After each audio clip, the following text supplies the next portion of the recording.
Il est 13h à Conakry. Merci de votre fidélité. Bienvenue dans ce journal dont voici les titres. Une campagne d'approvisionnement en poissons vient d'être lancée à Conakry. Toutes les communes sont concernées par cette initiative.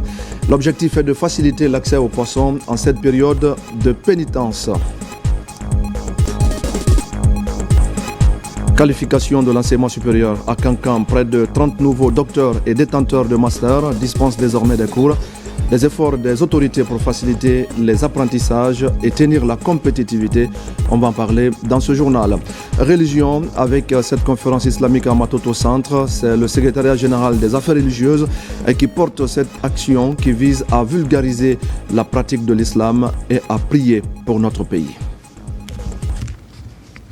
Voilà pour le sommaire. Bonjour à tous. Tout d'abord, 2 accords de financement viennent d'être adoptés par le Conseil national de transition. Il s'agit tout d'abord d'un accord pour la construction de plusieurs infrastructures routières en Guinée et d'un autre qui porte cette fois sur la réalisation d'un hôpital militaire dans la préfecture de Dubreka. 2 accords importants pour la concrétisation desquels des recommandations sont faites. Robert Siditolno. Ce sont 2 accords de financement qui ont bénéficié d'une autorisation de ratification de la part du CNT au cours de cette plénière. Le premier conclu entre la République de Guinée et la Banque africaine d'import-export ainsi que la Banque Vistagui SA est relatif au financement des projets d'infrastructures routières. Pour un montant global de 951 millions d'euros, ce programme prévoit 418 km de routes bitumées. Il s'agira des travaux de construction et de bitumage de la voirie express 2x2 voies Kagbele-Kouria, y compris les transversales T12 et T13, d'une longueur de 30 km pour un coût de 276,9 millions d'euros. Les travaux de construction et de bitumage de la route nationale RN6 Kankan-Kisudougou, longue de 185 km pour un coût de 310,2 millions d'euros. Les travaux de construction et de bitumage de la route nationale RN23 Bokeh-Gawal, longue de 185 km pour un montant de 207,6 millions d'euros. Les travaux de reconstruction et de bitumage en 2x2 voies de la corniche nord, port autonome de Conakry, hôtel Riviera à Kaloum, pour un montant de 70 millions d'euros. Les travaux de construction et de bitumage en 2x2 voies de la voirie de Dubreka pour un montant de 86,7 millions d'euros. Autre autorisation de ratification, celle relative à l'accord de prêt dans le cadre de la construction et l'équipement de l'hôpital militaire d'instruction de 300 lits dans la préfecture de Dubreka. L'adoption de cet accord vise à renforcer les capacités du système de santé militaire tout en offrant des services de qualité à la population. Il s'agira d'une clinique de standing présidentiel, un service de radiologie, 2 grands laboratoires, 11 salles opératoires, un service de réanimation de 10 lits, des salles d'hospitalisation pour 300 lits, une pharmacie, un service de maternité, un service de pédiatrie, un service d'ophtalmologie, un centre de traitement du cancer et d'infusion, un centre de dialyse, un hôpital de jour et une morgue.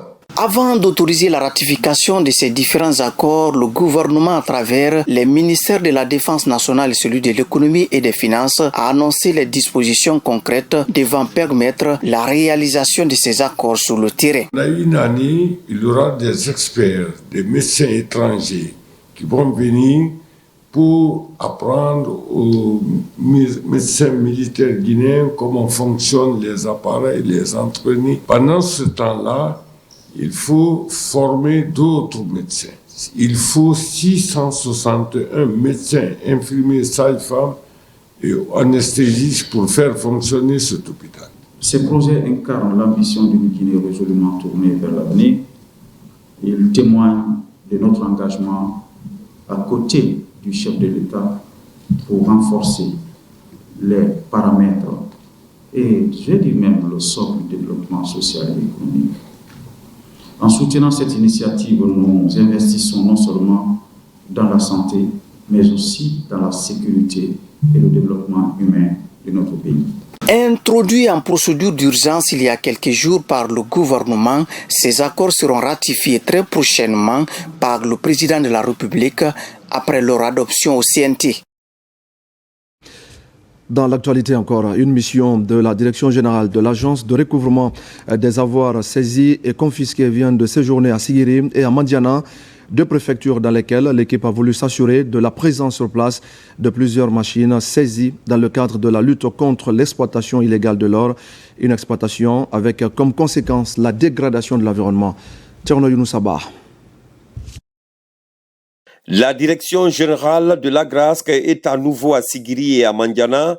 Cette mission intervient après que les deux juridictions aient rendu des décisions ordonnant la gestion désormais de ces machines à l'agence. L'agence de gestion et de recouvrement des avoirs saisis et confisqués vient donc pour comparer le contenu des ordonnances à la réalité du terrain. Les machines donc saisies à Sigiri et à Mandiana sont désormais dans les mains de la grâce. La grâce sait qu'est-ce qu'il faut faire. La grâce sait à qui s'adresser. La grâce sait qu'est-ce qu'il faut faire de ces machines. Les machines dont il est question, les biens dont il est question, et qui ont fait l'objet de confiscation définitive, rentrent dans la gestion, donc dans le patrimoine de l'État. À Sigiri comme à Mandiana, la délégation a échangé avec les autorités locales, y compris les responsables de camps où les machines sont stationnées. Il était question d'expliquer le sens de la création de l'agence. Partout, les acteurs semblent bien comprendre la nécessité de collaborer en faveur de la moralisation de la vie publique. Nous sommes ravis qu'ils soient venus vérifier la conformité de ce que nous avons déclaré sur papier et ce qui se trouve sur le terrain. Et Dieu merci, tout est conforme. C'est un ouf de soulagement pour le tribunal de première instance de Mandiana. Ces centaines d'engins autrefois utilisés dans l'exploitation illicite de l'or ont dévasté l'écosystème dans ces deux préfectures. Leur saisie vise donc à réglementer le secteur de l'orpaillage avec à la clé la protection de l'environnement. C'est également un geste fort en faveur des ménages en ces moments de pénitence. Une campagne d'approvisionnement des marchés en poissons est lancée à Conakry. C'est une opération qui touche, je le disais, toutes les communes de la capitale avec pour objectif d'offrir du poisson de qualité, en quantité et à un coût abordable. Une équipe est d'ailleurs sur le terrain pour veiller au respect des prix fixés pour l'occasion. Al-Gassim Mouba. En ce mois saint de Ramadan, l'amélioration et la disponibilité, mais surtout l'accessibilité du poisson, reste une priorité du chef de l'État et de son gouvernement. Pour exécuter cette approche, une campagne de vente de poissons à un coût abordable est lancée. Après le démarrage, les cadres du département de la pêche sont sur le terrain pour superviser l'opération de vente. Dans cette période, la demande est très forte. Nous voudrons que ce poisson soit accessible. C'est pourquoi nous nous déplaçons pour venir vers les ménages. Nous voulons également que le panier de la ménagère soit soutenu. C'est pourquoi nous avons discuté avec tous les acteurs pour plancher un prix. Ce prix soit abordable pour tous. Le poisson étant une denrée de grande consommation en Guinée, l'approvisionnement abondant et facile des citoyens se pose pour la ministre Fatima. Pour ne pas qu'il y ait un prix élevé, nous voulons vraiment maintenant là, servir la population directement. Donc à travers les femmes marieuses, on les donne un prix et on exige à ce qu'ils redonnent à la population un autre prix vraiment raisonnable. Au mois de Ramadan, tout ce que tu fais comme bien, c'est des bénédictions pour toi. Regardez, toutes ces femmes sont mariées. Elles sont venues pour ce geste magnanime. Nous disons merci aux autorités. Cette initiative du ministère de la Pêche et de l'Économie maritime, en collaboration avec la CONAPEG, répond aux exigences du chef de l'État, celle de répondre aux préoccupations des citoyens qui est d'alléger le panier de la ménagère à cette période de pénitence. Des équipements pour les agents de la radio rurale de Guinée, le ministère de l'Information et de la Communication apporte sa contribution à la protection de ces agents dans leur travail et surtout au bon fonctionnement de ces médias de proximité. Le geste est apprécié par les bénéficiaires, comme le montre ce reportage de Salemato Kanté. Le ministère de l'Information et de la Communication a renforcé ce mardi la sécurité des techniciens de la radio rurale de Guinée en leur remettant des équipements de protection. L'ambition est de garantir leur sécurité sur le terrain et faciliter leur travail. Aujourd'hui, nous avons décidé de leur trouver ces équipements pour leur permettre d'être opérationnels sur le terrain. C'est ce que le chef de l'État, le chef suprême des armées, le général Mamadi Doumbouya veut. Il veut assurer la sécurité à toute la population guinéenne. Et le ministre de l'Information et de la Communication, son Excellence Fana Souma, nous a aussi demandé d'assurer la protection de nos techniciens sur le terrain. Les agents ont reçu des chaussures de sécurité, des casques, des gants et des lunettes de protection. Un geste salué par les bénéficiaires conscients de l'importance de ces équipements dans l'exercice de leur mission. On est très content parce que c'est une première. Cette fois-ci, le DG a décidé de nous octroyer des tenues de travail à la radio rurale. On remercie le directeur, c'est la première fois on gagne ça. En sortant en mission, on porte, c'est ravi quoi. En montant en pylône, on va porter pour nous protéger. Cette dotation vient s'ajouter aux nombreuses actions menées depuis l'arrivée du ministre Fana Souma à la tête du département. Sur place, les bénéficiaires s'engagent à en faire bon usage. On va parler maintenant de la qualification de l'enseignement supérieur, je le disais au sommaire, à l'université de Kankan. 28 détenteurs de diplômes de master et de doctorat entrent en service. Les diplômes sont délivrés par le service des études avancées afin de booster le programme universitaire. Un acte aussi pour encourager d'autres à poursuivre et à intensifier leur perfectionnement. Diamo Kaba. À l'université Julius Nyerere de Kankan, plusieurs enseignants-chercheurs viennent de recevoir leur diplôme certifié de doctorat et de master. Au total, 28 diplômes ont été délivrés par le service des études avancées dans les filières de la biodiversité et de l'écologie ainsi qu'en sciences sociales pluridisciplinaires. C'est la première fois qu'il y ait délivrance et remise de diplômes au niveau de M et de D, c'est-à-dire master et doctorat. Il y a 2 diplômes au niveau du doctorat. Il y a 24 diplômes au niveau du master. Au niveau du master, il y a deux programmes. Il y a le master biodiversité et écologie, 2 diplômes. Le master pluridisciplinaire en sciences sociales, 24 diplômes. Ça fait au total 28 diplômes que nous avons délivrés au jour d'aujourd'hui. Ces récipiendaires sont des collègues avec lesquels on a vécu ici. J'ai dit, je les encourage à aller beaucoup plus vite, surtout ceux qui font le master, et non qu'à faire en sorte qu'ils puissent passer pour le doctorat. Déjà, les récipiendaires affichent leur volonté de mettre à profit leurs compétences pour améliorer l'efficacité des programmes de formation. Ce n'est que le premier pas pour moi, en espérant que je vais encore redoubler beaucoup plus d'efforts pour que je puisse évoluer en grade aussi. Et ma vision est grande. Je vise cette fois-ci vers le doctorat. Je me suis même inscrite en doctorat à Bamako. Voilà, et j'encourage surtout les femmes vraiment à s'inscrire au master. Ces diplômes, conformes aux normes de sécurisation et de traçabilité, s'inscrivent dans la politique du ministère de l'Enseignement supérieur, de la recherche scientifique et de l'innovation. Une initiative visant à harmoniser le contenu des diplômes et à lutter contre d'éventuelles falsifications. Et pendant ce temps, à Kindia, les responsables de la scolarité des institutions d'enseignement supérieur apprennent le fonctionnement de la plateforme Parcoursup. C'est un nouvel outil de gestion de la scolarité qui vient marquer l'innovation dans le secteur. On fait le point avec Yaya Silla. Ils sont 200 chefs de services de scolarité des institutions d'enseignement supérieur, publics et privés, à prendre part à cette formation sur la gestion de la scolarité à l'ère de la plateforme Parcoursup. L'objectif est de les doter des compétences nécessaires pour optimiser l'utilisation de cette plateforme et améliorer la gestion des processus académiques. Il vous souviendra qu'en 2015, le ministère de l'Enseignement supérieur a muté, surtout du point de vue des orientations, avec une plateforme qu'on appelait Joliba. Alors, quelques années après, nous sommes arrivés à l'ère de Gupol. À l'arrivée de son Excellence, Monsieur le ministre de l'Enseignement supérieur, Alpha Bakar Bari, alors on a eu une autre révolution, donc que nous avons nommée Parcoursup Guinée, qui fait à la fois la gestion du parcours des étudiants, mais la gestion des enseignants-chercheurs et chercheurs. Donc dans ce élan-là, il était question que l'on puisse former l'ensemble des acteurs afin que chacun puisse avoir les outils nécessaires. Parcoursup est une plateforme innovante conçue pour optimiser l'orientation et l'inscription des étudiants dans l'enseignement supérieur. Il y a vraiment une révolution à l'enseignement supérieur et c'est vous qui devez manipuler ces éléments révolutionnaires. Si c'est de façon mécanique que les informations passaient, aujourd'hui maintenant c'est à la fois la digitalisation et la numérisation. Nous avons aujourd'hui 18 institutions d'enseignement supérieur public.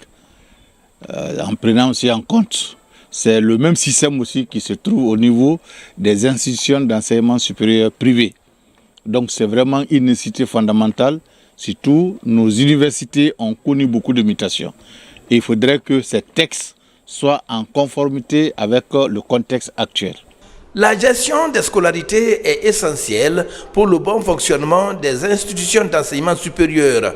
Elle impacte directement l'expérience étudiante, la fluidité des processus d'inscription et le suivi des parcours académiques. Une date historique, 26 mars 2025, et comme chaque année, le Parti démocratique de Guinée commémore à cette date la disparition du camarade Ahmed Sékou Touré. Les activités sont marquées cette année par une cérémonie de lecture du Saint-Coran à la grande mosquée Faisal de Conakry. La rencontre a mobilisé les militants sympathisants du parti ainsi que plusieurs invités. Yanné Diansane. Nous sommes à la mosquée Faisal de Conakry, autour du grand imam Elhaj Mohamed Saliou Camara, militants sympathisants du PDG RDA, membres du CNRD et autres invités se sont donné rendez-vous pour la lecture du Saint-Coran. Une occasion symbolique et spirituelle à l'occasion des 41 ans de la disparition du camarade président Ahmed Sékou Touré. Les sentiments d'aujourd'hui, c'est des sentiments de fierté, d'humilité et surtout de recueil. Je voudrais profiter de cet instant précieux pour prier Allah subhanahu wa ta'ala, lui accorder son paradis final, accorder la paix à la Guinée, accorder le développement à la Guinée sous le leadership de son fils, son représentant, je nomme le général d'armée Mamadi Doumbouya. Nous célébrons aujourd'hui le 26 mars pour le repos de l'âme de tous nos devanciers. Et nous disons que l'homme, il est mort par corps, mais par esprit, il vit. Il vit en nous, les Guinéens, il vit en nous, le PDG, il vit en nous, membres de sa famille, par les actes qu'il a posés à travers le monde.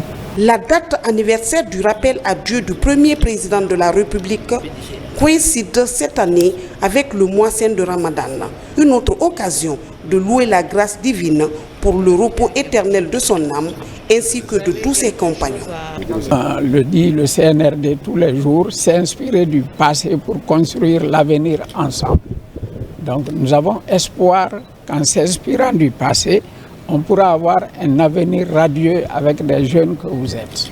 Je suis très réconforté dans mon esprit par rapport à tous les idéaux que le président Ahmed Sékou Touré a pu planter, n'est-ce pas, ici en Guinée, en Afrique et ailleurs même. C'est une célébration qui rappelle davantage à l'opinion ce que fut le premier président pour la Guinée à travers les acquis qu'il a laissés. La cérémonie a pris fin par des prières et recueillements au mausolée de la grande mosquée où repose le camarade Ahmed Sékou Touré et ses compagnons.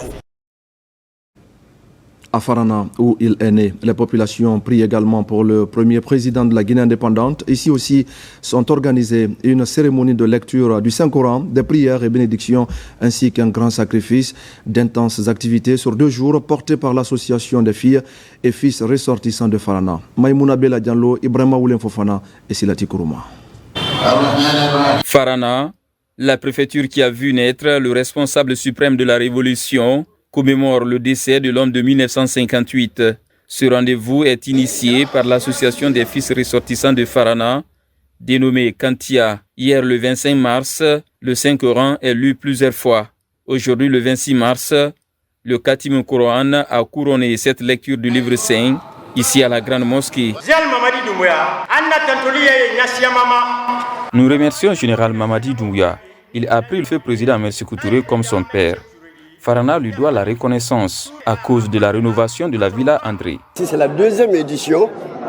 Nous avons pris le serment devant l'opinion nationale et internationale que la cérémonie d'anniversaire du 26 mars, rappel à Dieu du camarade Ahmed Sékou Touré, sera fêtée maintenant à Farana de façon pérenne. La rencontre est aussi marquée par des actes de promotion du vivre ensemble et des efforts du chef de l'État, le général d'armée Mamadi Doumbouya, pour la reconnaissance des bienfaits du premier président de la Guinée. Tout c'est la reconnaissance, la prière et implorer Dieu afin qu'il puisse reposer en paix.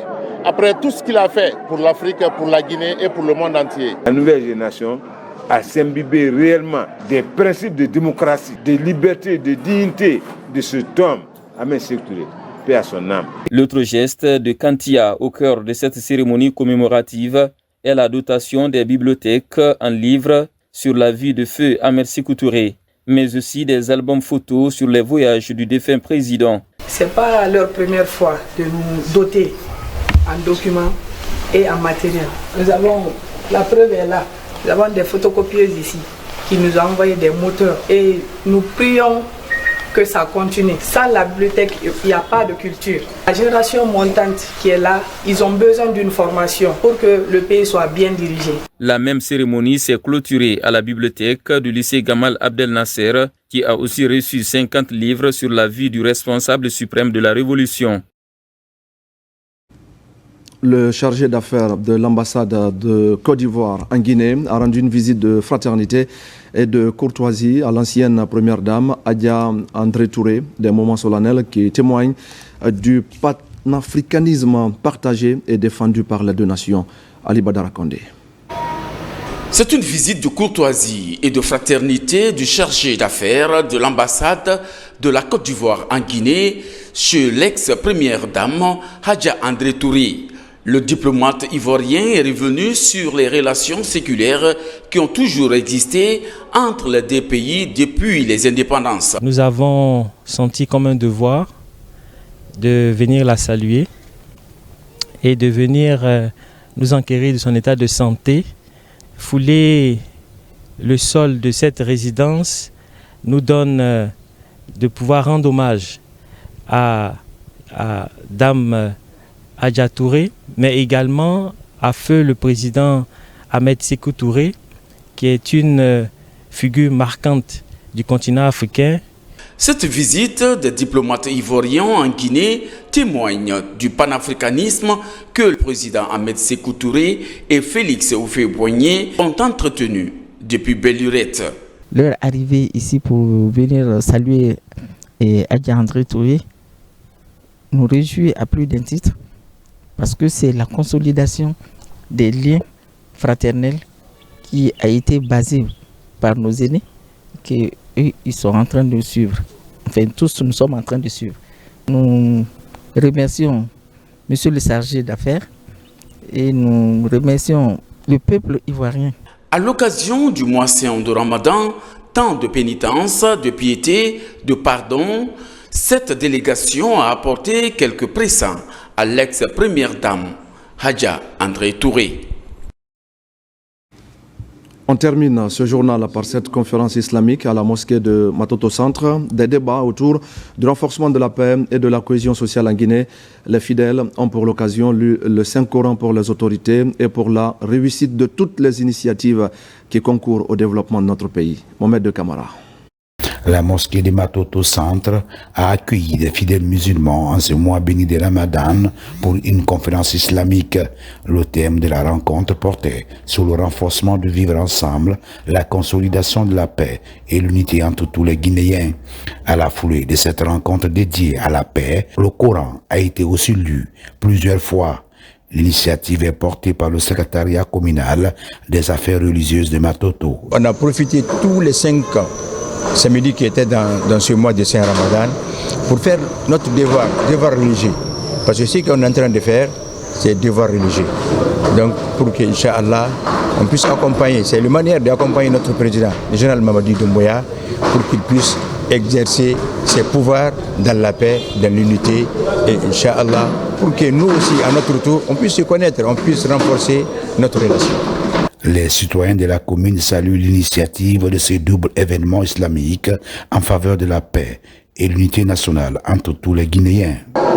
J'avoue que les thèmes dont on a fait état au cours de la conférence islamique sont des thèmes d'actualité, sont des thèmes de moralisation, des thèmes de sensibilisation par rapport à la vie sociale, par rapport à la tenue du foyer, par rapport au comportement de l'homme et de la femme dans le foyer, par rapport au comportement de l'être humain ici-bas et pour le bénéfice d'en haut.